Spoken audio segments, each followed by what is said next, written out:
Welcome students. Success अकॅडमीमध्ये सर्व 11वीच्या विद्यार्थ्यांचं स्वागत आहे. आपण प्रिव्हियस लेक्चरमध्ये जो पार्ट स्टडी केलेला आहे, कुठला पार्ट स्टडी केला पहा आपण? Finding the square root of the complex numbers. Okay, एक लेक्चर आपण घेतलं, नॉर्मल एक्झाम्पल्स होते. सेकंड लेक्चरमध्ये आपण रेफर केलेलं होतं इन्क्लुडिंग कॉम्प्लेक्स नंबर स्क्वेअर रूटचे examples. For example 2 + 3 square root of 2i, ह्या टाईपमधले एक्झाम्पल्स आपण स्टडी केलेले आहेत पहा. ओके, तर आजच्या लेक्चरमध्ये विद्यार्थी मित्रांनो आपल्याला शिकायचं आहे solve the quadratic equation. Solve the quadratic equation by using काय करायचं आपल्याला? Complex numbers. By using complex numbers. Okay, आता जर solve by using quadratic equation, solve by using quadratic equation by using complex number. Okay, आता सांगा मला विद्यार्थी मित्रांनो, एखाद्या वेळेस एखाद्या क्वाड्रॅटिक इक्वेशनचे फॅक्टर्स जर पडत नसतील, एखाद्या क्वाड्रॅटिक इक्वेशनचे फॅक्टर्स जर पडत नसतील तर आपण एक बेसिक स्टँडर्ड फॉर्म्युला विद्यार्थी मित्रांनो यूज केलेला होता पहा. कुठला फॉर्म्युला यूज केलेला आपण? फॉर एक्झाम्पल तुम्हाला ax² + bx + c = 0 हे क्वाड्रॅटिक इक्वेशन दिलेलं आहे. ax² + bx + c = 0. ओके, आता ह्या क्वाड्रॅटिक फॅक्टरचे आपल्याला फॅक्टर जनरेट करायचे असतील तर पहिली मेथड काय असणार इथं? By using factorial form.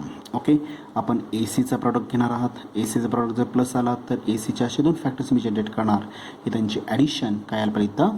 Suppose B1 आणि B2 हे 2 फॅक्टर्स जर पडले तर B1 आणि B2 ह्या दोघांची ॲडिशन किती एवढे यायला पाहिजे इथं? B एवढी यायला पाहिजे.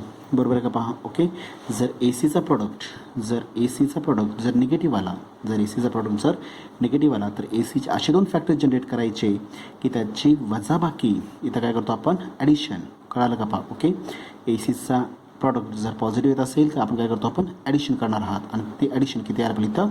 B एवढी यायला पाहिजे. ओके, आणि एसीचा प्रॉडक्ट जर निगेटिव्हमध्ये येत असेल तर काय करतो आपण? सबट्रॅक्शन. आणि ती वजाबाकी किती एवढी यायला पाहिजे इथं? B एवढी यायला पाहिजे पहा. ओके, ती वजाबाकी किती एवढी यायला पाहिजे इथं? B एवढी यायला पाहिजे. ओके, प्रॉडक्ट -AC यायला पाहिजे आणि ह्या दोघांची वजाबाकी किती यायला पाहिजे इथं? B एवढी यायला पाहिजे पहा. ओके, ही पहिली method by using factorial form. Okay, एखाद्या वेळेस जर विद्यार्थी मित्रांनो जर एसीचं प्रॉडक्ट घेऊन जर फॅक्टर्स जर पडत नसतील, ओके, एखाद्या वेळेस जर एसीचा प्रॉडक्ट घेऊन जर फॅक्टर्स पडत नसतील तर आपण यूज काय करतो? आपण by using the basic standard formula कुठला यूज करतो आपण? x = -b ± inside the square root of b² - 4ac divided by denominator काय आपल्याला इथं ट्वाइस a. ओके, हा फॉर्म्युला कधी यूज करू शकतो आपण? जर एखाद्या वेळेस एसीचा प्रॉडक्ट घेऊन सुद्धा एखाद्या क्वाड्रॅटिक इक्वेशनचे फॅक्टर्स जर पडत नसतील तर मी यूज काय करणार इथं? Bye using the basic standard formula. कुठला फॉर्म्युला यूज करतो आपण? x = -b ± b² - 4ac divided bye twice a. Okay, आता कॉम्प्लेक्स नंबरमध्ये इथे कुठं वापर करायचा आपल्याला? तर इनसाइड दी स्क्वेअर रूट. आता इथं जी टर्म दिलेली आहे, कुठली टर्म दिलेली आहे इथं? Square root of b² - 4 times AC. ही जर व्हॅल्यू निगेटिव्हमध्ये येत असेल तर रेफर काय होणार इथं? Imaginary part. काय रेफर होणार इथं? इमॅजिनरी पार्ट रेफर होणार आहे पहा. इमॅजिनरी पार्ट अप्लाय होईल पहा. होणार आहे. ओके, एसीचा product square root of b² - 4ac हा जर निगेटिव्ह येत असेल तर कुठला पार्ट इंट्रोड्यूस होणार इथं? Imaginary part. आणि इमॅजिनरी पार्ट जर येत असेल त्याला काय म्हणतो आपण मग? कॉम्प्लेक्स नंबर म्हणतो पहा आपण. समजलं व्यवस्थित? ओके, समजलं का पहा व्यवस्थित? तर सर काय म्हणतो आपण? कॉम्प्लेक्स नंबर म्हणणार आहे पहा. ओके, म्हणजेच आता ह्या सगळ्याचा वापर आपल्याला इक्वेशनमध्ये करायचा आहे. कळलं का पहा? ओके, नॉर्मल पार्ट आहे विद्यार्थी मित्रांनो. जे एक्झाम्पल्स आपण 8वी 9वी 10वीमध्ये क्वाड्रॅटिक इक्वेशन सोडवण्यासाठी वापरलेला होता तेच एक्झाम्पल्स आपल्याला इथं रेफर करायचे आहेत. फक्त एक्स्ट्रा पार्ट त्याच्यामध्ये काय येणार इथं? एक तर बी स्क्वेअर मायनस ऑफ 4ac ही जी काही टर्म आपल्याला ही निगेटिव्हमध्ये आली तर इमॅजिनरी पार्ट येणार आहे, किंवा एखाद्या क्वाड्रॅटिक इक्वेशनमध्ये ax² okay plus bx multiple with i plus c. आता आय प्रेझेंट आहे म्हणजे काय असणार क्वाड्रॅटिक इक्वेशन इन्व्हॉल्विंग काय असणार इथं क्वाड्रॅटिक इक्वेशन ओके इन्व्हॉल्विंग काय असणार इथं complex number involving the complex number आपल्याला पहा इन्व्हॉल्विंग द कॉम्प्लेक्स नंबर आपल्याला पहा. ओके आयटम प्रेझेंट आहे ह्याच्यात इट इज रेफरड काय असणार इथं कॉम्प्लेक्स नंबर इन्व्हॉल्व करून क्वाड्रॅटिक इक्वेशन दिलेलं आहे. ओके एक तर अशा फॉर्मॅटमध्ये दिलं जाईल, किंवा काय केलं जाईल इथं 2 + i multiple with x², okay plus 3 - of i multiple with 2 + 3i, okay multiple with x plus value 4 is equal to 0. Okay an equation involving the complex numbers it is known as complex काय असणार quadratic equation होतं त्याला आपण. Okay म्हणजेच इक्वेशनमध्ये a is replaced by x² 2 + i, b is replaced by कशामध्ये नाव इथं ह्या दोघांचं प्रॉडक्ट अप्लाय होईल, आणि c is replaced by real constant. Format तोच आहे, फक्त इन्व्हॉल्विंग कॉम्प्लेक्स नंबर आल्यामुळं तो पार्ट कशामध्ये रेफर करतो आपण कॉम्प्लेक्स नंबर सिस्टीममध्ये रेफर करणार आहे पहा. ओके ह्याच्यावर आधारित आजच्या लेक्चरमध्ये आपल्याला एक्झाम्पल स्टडी करायचे आहेत पहा. क्वेश्चन काय दिलेलं आहे पाहता इथं नॉर्मल क्वेश्चन आहे. आजचं लेक्चर जे असणार आहे ते फक्त नॉर्मल एकूण 3 लेक्चर्स आपल्या होतील किंवा 2 लेक्चर्स आपल्या होतील किंवा 3 लेक्चर्स आपल्या होतील. ओके टॉपिकमधला सगळ्यात मोठा पार्ट कुठला असणार इथं ह्या टाईपचे एक्झाम्पल्स कळालं का पहा. ओके मार्क कमी कॅल्क्युलेशन जास्त, कारण की ह्या एका एक्झाम्पलमध्ये पाठीमागं जेवढे एक्झाम्पल्स आपण घेतलेले आहेत, जेवढे पॉईंट्स आपण रेफर केलेले आहेत, ह्या सगळ्याचा सारांश ह्या एका एक्झाम्पलमध्ये रेफर होणार आहे. मला मल्टिप्लिकेशन यूज करायचं आहे. ओके मला स्क्वेअर रूटसुद्धा कॅल्क्युलेट करायचं आहे. का फॅक्टर्स पडणार नाहीत डेफिनेटली, कारण कॉम्प्लेक्स नंबर असल्यामुळं फॅक्टर्स पडणार नाहीत. त्यामुळे मला फॉर्म्युला कुठला वापरावा लागेल x is equal - b plus और minus square root of b² minus of 4ac divided by 2ac. बरोबर आहे का पहा. ओके म्हणजेच काय करावं लागेल मला पहिल्यांदा b² मायनस ऑफ 4ac मध्ये एसीचा प्रॉडक्ट ह्या पहिल्यांदा एसीचा प्रॉडक्ट घ्यावा लागेल. नंतर b² दिलेला आहे, हा b जो दिलेला आहे हा काय करावा लागेल पहिल्यांदा नॉर्मल फॉर्ममध्ये रेफर करावं लागेल a + b ऑफ आय मध्ये.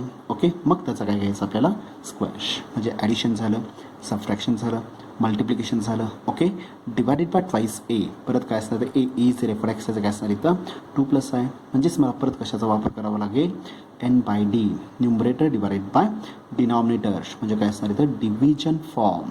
कुठला पार्ट झाला हा डिव्हिजन फॉर्म, तुम्हाला इथं रेफर करावा लागेल. ओके म्हणजेच टॉपिकमधलं सगळ्यात मोठा पार्ट कुठला असणार इथं ह्या टाईपचे एक्झाम्पल्स आहेत पहा. ओके हे आपल्याला पुढच्या टाईपमध्ये किंवा पुढच्या लेक्चर्समध्ये आपल्याला स्टडी करायचं आहे. आजचा पार्ट जो असणार आहे हा नॉर्मल एक्झाम्पल्स असणार आहे. ह्या फॉर्म्युल्याचा वापर करून काय करायचं आपल्याला आजचा पार्ट कव्हर करायचा आहे. आजचा पार्ट आपल्याला सॉल्व्ह करायचा आहे पहा. समजलं व्यवस्थित. ओके क्वेश्चन काय दिलेलं असणार पहा solve the quadratic equation. Question काय दिलेलं आहे पहा दिसतं का सगळ्यांना पहा solve the quadratic equation. Quadratic equation दिलेले विद्यार्थी मित्रांनो इथं 8 times x² okay plus 2x + 1 exactly equal to 0. Okay किंवा डायरेक्ट तुम्हाला इक्वेशनसुद्धा पडू शकेल solve 8 times x² okay plus 2x + 1 कुठल्या फॉर्मॅटमध्ये एक्झाम्पल पडू शकेल पहा. ओके सोल्युशन काय येणार पाहता इथं लक्ष द्या सगळ्यांनी इथं लेट किंवा हिअर दिसतं का सगळ्यांना. ओके लेट किंवा here the given equation is काय दिलेलं गिवन इक्वेशन इज काय दिलेलं आपल्याला 8 times x² okay plus 2x + 1 is equal to 0. Okay मी इक्वेशन बरोबर 1 रेफर करणार आहे. स्टँडर्ड फॉर्ममध्ये रेफर करायचं आहे आपल्याला equation square term individual term real constant term कळलं व्यवस्थित. ओके आता हा जर मला फॉर्म्युला वापरायचा असेल कुठला फॉर्म्युला वापरायचा असेल हा जर फॉर्म्युला मला वापरायचा असेल तर मला रिक्वायरमेंट कशाच्या विद्यार्थी मित्रांनो ए लागणार आहे. ओके बी लागणार आहे आणि सी लागणार आहे पहा. म्हणजे मला ABCची रिक्वायरमेंट आहे. कशाची रिक्वायरमेंट आपल्याला AB आणि Cची रिक्वायरमेंट आहे पहा. तर पहिल्यांदा मला दिलेल्या इक्वेशनवरून A कॅल्क्युलेट करावं लागेल, B कॅल्क्युलेट करणार आणि Cची व्हॅल्यू कॅल्क्युलेट करणार. Okay. By using the basic standard format. कुठला फॉर्मॅट यूज करायचा आपल्याला? ax² bx+c. Okay. Standard form कुठला असणार तर क्वाड्रॅटिक इक्वेशनचा ax² bx+c. ओके. म्हणजे सोल्युशन काय येणार पहा इथं. कंपेअर दिस इक्वेशन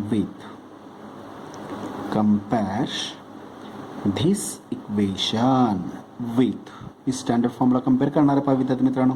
स्टँडर्ड फॉर्म काय असणार आहे सांगा पाहू. ax² okay plus bx+c is equal to 0. Okay. त्याच्यावर मला सांगा कम्पेअर करतो याचा तर विथ साईन कन्व्हेन्शन. प्लस असेल तर प्लस, मायनस असेल तर मायनस. ओके. x² कोएफिशियंट किती आहे? a आहे. तर इथं x² कोएफिशियंट इक्वेशनमध्ये 8 आहे म्हणजे a is equal to 8. Okay. b is equal to x चा कोएफिशियंट किती आहे? +2 remains same +2. Okay. And c is equal to real constant term with sign convention. Plus असेल प्लस, मायनस असेल तर मायनस. किती असणार व्हॅल्यू? 1 मध्ये आपल्याला पहा. ओके. म्हणजे मला ज्या बेसिक रिक्वायरमेंट आहेत फॉर्म्युला वापरण्यासाठी त्या बेसिक रिक्वायरमेंटमधल्या त्या तिन्ही व्हॅल्यूज मी कॅल्क्युलेट केला. ए कॅल्क्युलेट केला, बी कॅल्क्युलेट केला आणि सी कॅल्क्युलेट केला पहा. ओके. देअरफोर मी रेफर करून इथं फॅक्टर्स पडत नाही आहेत त्यामुळे मला वापर कशाचा करावा लागेल. ओके. आता ए सीचा प्रॉडक्ट जर मी केला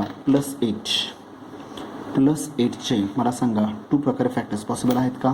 डज नॉट पॉसिबल. फॅक्टर्स काढता येत नाहीत. त्यामुळे मला कशाचा वापर करावा लागेल तर by using the basic standard formula. Therefore काय ना फॉर्म्युला तर इथं एक्स इज इक्वल, मी कलर चेंज केलेला पहा. Okay. X is equal to refer काय करणार इथं मी -b प्लस और minus inside the square root of b² minus 4ac divided by denominator काय असणार ट्वाईस ए मध्ये आपल्याला पहा. ट्वाईस ए मध्ये आपल्याला पहा. ओके. ह्या बेसिक फॉर्म्युलामध्ये फक्त आता वरतीच्या व्हॅल्यूज आलेल्या आहेत आपल्याला त्या सगळ्या व्हॅल्यूज मी रेफर करणार आहे. किती येणार पहा तर व्हॅल्यू एक्झॅक्टली इक्वल टू बीच व्हॅल्यू किती आहे? 2 आहे. -2 प्लस और minus inside the square root of 2चा square -4 times a. H value किती आहे इथं? 8 आणि सीची व्हॅल्यू किती असणार आहे ते 1 आहे पहा. ओके. डिवायडेड बाय डिनॉमिनेटर त्यांना 2 मल्टिपल विथ व्हॅल्यू 8 मध्ये आपल्याला पहा. 2 मल्टिपल विथ 8 आपल्याला पहा. ओके. मी फक्त फॉर्म्युलामध्ये ए बी आणि सीच्या व्हॅल्यूज, एची व्हॅल्यू 8, बीची व्हॅल्यू 2 आणि सीची व्हॅल्यू 1 ह्या सगळ्या व्हॅल्यूज मी एक्झाम्पलमध्ये रेफर केलेल्या आहेत पहा. एक्झॅक्टली इक्वल टू काय ना सांगा मग इथं -2 प्लस और minus inside the square root of किती ना व्हॅल्यू 4 मायनस ऑफ 8 चौक 32. Okay. Divided by denominator 8 2s are value 16. समजलं व्यवस्थित? 8 चौक 32. समजलं? ओके. अप्लाय करा आता इथं एक्झॅक्टली इक्वल टू -2 प्लस और minus inside the square root of 4 minus of 32. So इथं साईडला कॅल्क्युलेशन्स करणार. 32 मायनस ऑफ 4 किती येतात पहा. 12तनं 8 गेले. किती ना व्हॅल्यू 12तनं 8 गेले. 12तनं 4 गेले. 8 राहिले. हातचाला 1 3 वजा 1 व्हॅल्यू 2. मोठी संख्या 32 आहे त्यामुळे व्हॅल्यू काय आपल्याला -32 मध्ये आपल्याला पहा. -28 मध्ये पहा. -28. ओके. डिवायडेड बाय डिनॉमिनेटर्स किती असणार व्हॅल्यू इथं 16 मध्ये रेफर होईल. एक्झॅक्टली बोलू मी परत एकदा ती स्टेप इथं खाली रेफर करतोय.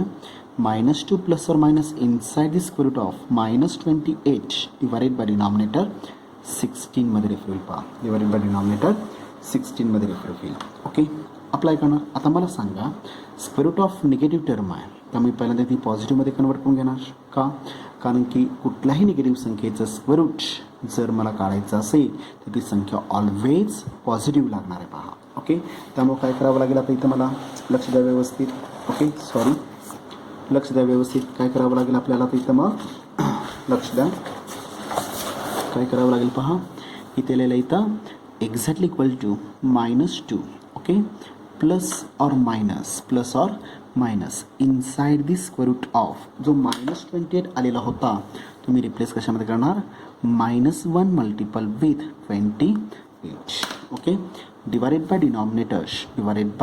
Denominator 16 remains same. समजलं व्यवस्थित? ओके. अप्लाय करा इथं मी रूल्स ऑफ द इंडायसेसचा मी वापर करणार आहे.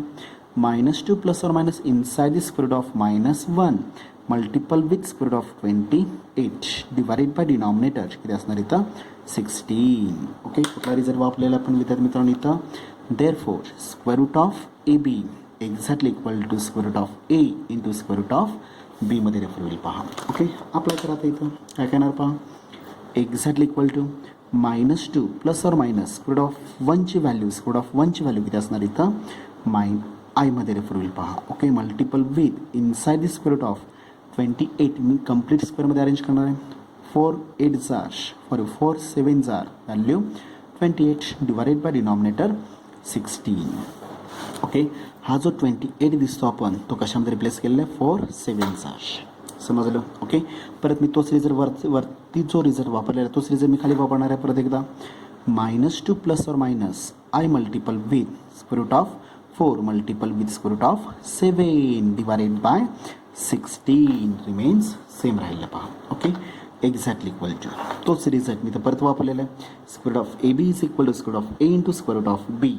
ओके, स्क्वेअर रूट ऑफ एची व्हॅल्यू किती आहे 4, बीची व्हॅल्यू किती आहे 7 आणि स्क्वेअर रूट ऑफ 4 बाहेर येताना किती अप्लाय होईल -2 plus or minus i multiple with काय असणार इथं 2 multiple with square root of 7 square root of 4 बाहेर येताना काय असणार इथं 2 मध्ये येणार आहे पहा. Divided by denominator 16 remains same. Okay, arrange करून घ्या.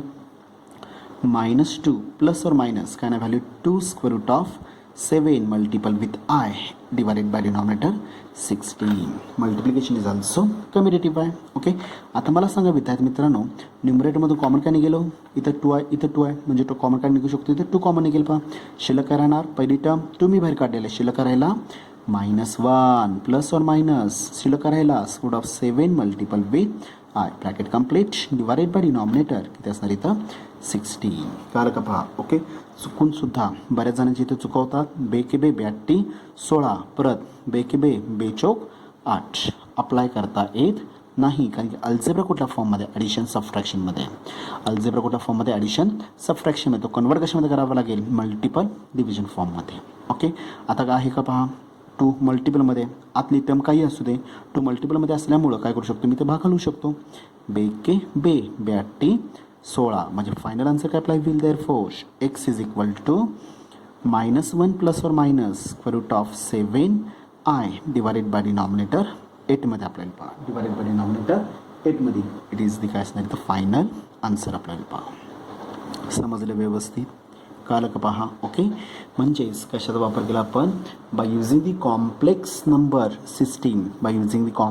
सिस्टीमचा वापर करून आपण काय केलेलं आहे इथं क्वाड्रॅटिक इक्वेशन सॉल्व्ह केलेलं आहे पहा. ओके, ऑलरेडी हा पार्ट आपण 8वी 9वी 10वीला स्टडी केलेला आहे. सपोज आता 8वी 9वी 10वीला कुठला पार्ट होता इथं जो स्क्वेअर ऑफ -28 आलेला आहे तो कंपल्सरी कशामध्ये दिला होता तर +28 असेल तर नॉर्मल एक्झाम्पल होतं. ओके, तो निगेटिव्हमध्ये आल्यामुळं तो कन्वर्ट कशामध्ये झालेला आहे इथं कॉम्प्लेक्स नंबर सिस्टीममध्ये कन्वर्ट झालेला आहे पहा. समजलं. कारण कुठल्याही निगेटिव्ह संख्येचा स्क्वेअर रूट जर काढायचा असेल तर विदाऊट कॉम्प्लेक्स नंबर कुठल्याही स्टेटमेंट ऐका व्यवस्थित विद्यार्थी मित्रांनो, कुठल्याही निगेटिव्ह संख्येचा जर मला स्क्वेअर रूट जर काढायचं असेल तर कॉम्प्लेक्स नंबर शिवाय आपल्याला तो स्क्वेअर रूट कॅल्क्युलेट करता येत नाही पहा. समजलं. आणि त्या सिस्टीमलाच काय म्हणतो आपण कॉम्प्लेक्स नंबर सिस्टीम. समजलं. कळलं का पहा. ओके, सेम फॉर्मॅटमध्ये अजून एखादं एक्झाम्पल घेऊया आपण. पहा. ओके, एक्झाम्पल काय दिलेलं आहे पहा इथं सेकंड एक्झाम्पल देतो का solve the quadratic equation. Second example दिलेलं आहे मी solve the quadratic equation. Solve the quadratic equation. Okay, solve the quadratic equation दिलेला आहे I multiple with x square. Okay, -4x minus 4 times I exactly equal to 0. Okay, I x square minus 4x minus 4i exactly equal to 0. एक quadratic equation तुम्हाला इथे दिलेलं आहे पहा. Okay, दिस quadratic equation including काय असणार आय टर्म आहे त्यालाच काय म्हणतो आपण म्हणजे कॉम्प्लेक्स नंबरचा वापर करून एक क्वाड्रॅटिक इक्वेशन तयार केलेलं आहे. सेम फॉर्मॅट नॉर्मल फॉर्मॅटमध्येच मी एक्झाम्पल सोडवणार आहे. ओके, आता मला सांगा जर मला याचे फॅक्टर्स जर पाडायचे असतील तर काय करावं लागेल मला bye using the basic standard formula तुम्हाला फॉर्म्युलाच वापरावं लागेल कारण कॉम्प्लेक्स नंबर त्याच्यामध्ये इंट्रोड्यूस केलेला आहे पहा आपण. Okay, let the given quadratic equation is किंवा the given equation is काय दिलेलं आहे given equation is काय दिलेलं आपल्याला I multiple with I square. Okay, -4 times x. Okay, -4i exactly equal to 0. Equation number मी 1. जर स्टँडर्ड फॉर्ममध्ये दिलेलं नसेल तर पहिल्यांदा मला स्टँडर्ड फॉर्ममध्ये आणावं लागेल.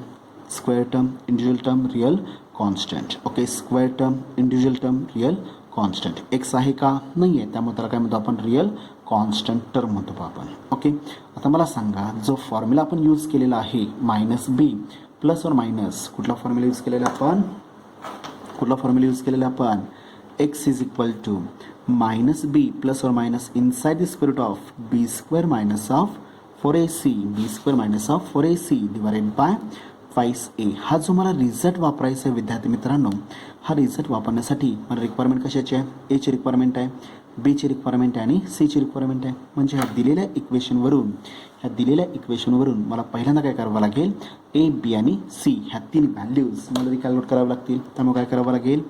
Compare this equation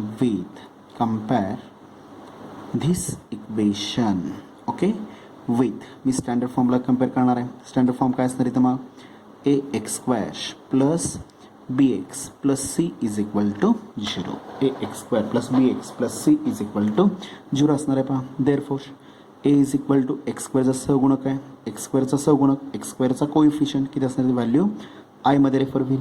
okay, comma b is equal to, b म्हणजे x चा कोइफिशियंट आहे, x चा कोइफिशियंट किती येतं? -4 विथ साइन कन्व्हेन्शन घ्यायचं आहे, -4. And c is equal to real constant term किती आलेलं आहे? With sign convention -4 times i मध्ये पहा.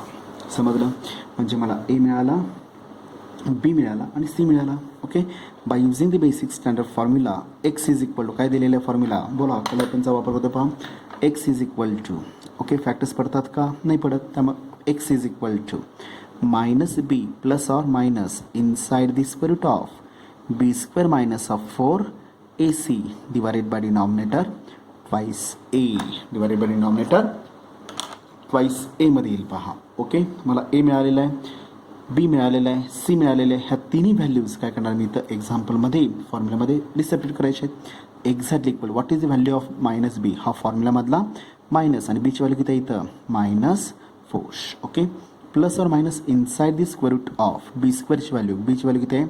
-4चा स्क्वेअर मायनस 4 टाइम्स a, ची व्हॅल्यू किती आहे? ची व्हॅल्यू i मध्ये दिलेली आहे. b किती दिलेला आहे? बीची व्हॅल्यू किती आहे? सॉरी, ची व्हॅल्यू किती आहे? -4 टाइम्स i. ओके, म्हणजे रिझल्टमध्ये मी a टाकला, b टाकला, c टाकलेला आहे. Okay, total divided by denominators 2 multiple with a ची व्हॅल्यू i दिलेली आहे पहा. ओके, काय केलं ह्या स्टेपला आपण?